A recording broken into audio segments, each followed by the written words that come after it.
Okay, so new unit. This is Unit 21 AO1. It's a very exciting unit because it's all about web graphics and graphic design. And for this first task, what we're going to be doing is researching and reviewing graphics on the internet to see what we believe is good and bad about the way that they've been designed. To start off, either from the shared area or from the website, as you can see, you can click on the download button here, and this will open up the graphics review template. You don't have to put it in the template that I've given you. You can make your own template or just simply put it into a Word document and talk about the purpose of each graphic and what you think is the positive and negative aspects. By doing this much, you can, easily gain a pass. But obviously, if you want to go for higher marks, then you need to talk about also the suitability of the graphics and what kind of impacts the graphics have, and you also need to mention the dimensions of the graphics, so how high and how wide they are in pixels, and the file size. I'm going to show you how to do these in a second. So to start with, you need to paste the graphic into the Word document or into a Word document. Okay, to start off with, I'm going to start by copying a advertising banner from hmv.com, and I'm going to paste that into my Word document.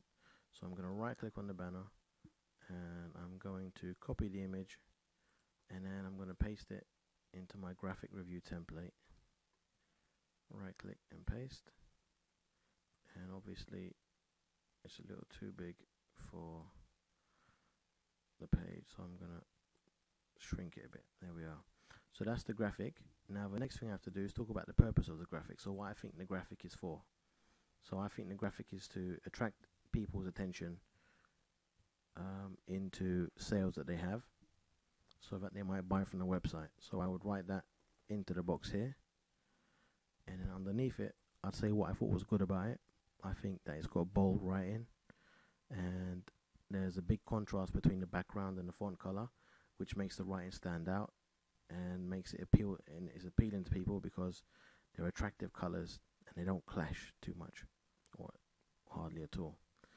So I would write that into this box, and into the next box I'd write what are the negative aspects of the graphic.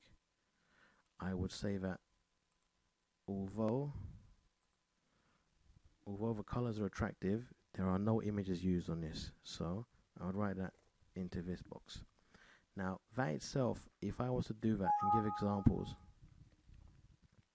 for at least 2 advertising banners and 2 navigation bars and at least 2 navigation buttons, I would say that would get you a pass.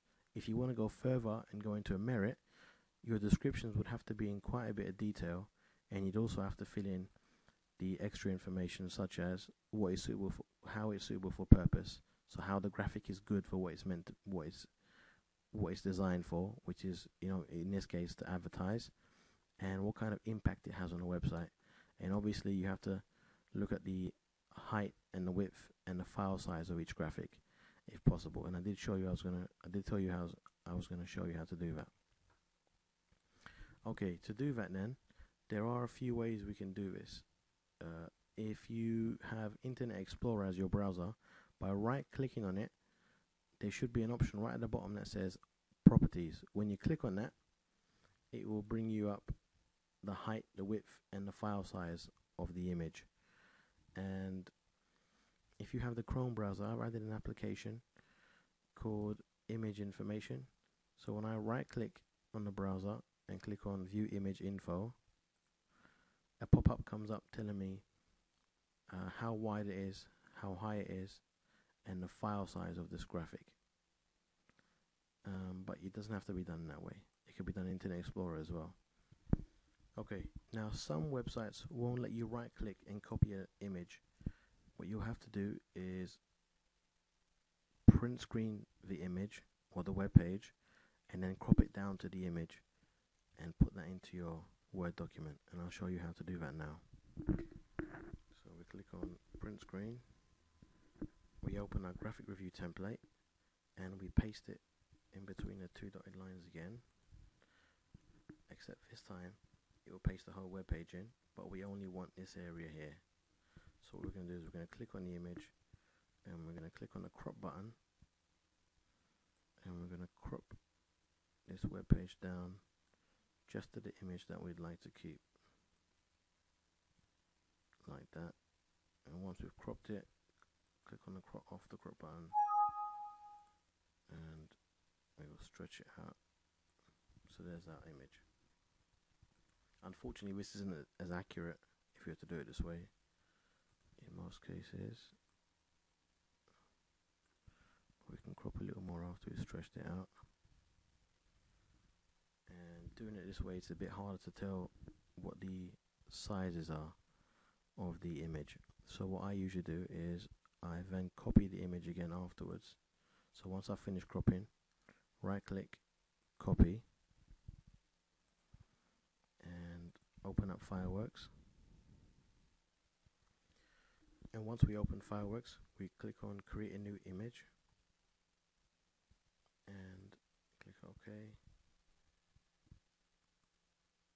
And we right click and paste our new image in.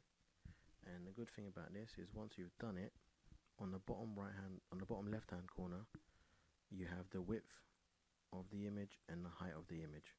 So then you can just write that into the table below. So the height was 130 pixels, and if I remember correctly, 588 pixels was the width. Obviously, in this method, we can't tell the actual file size of the image.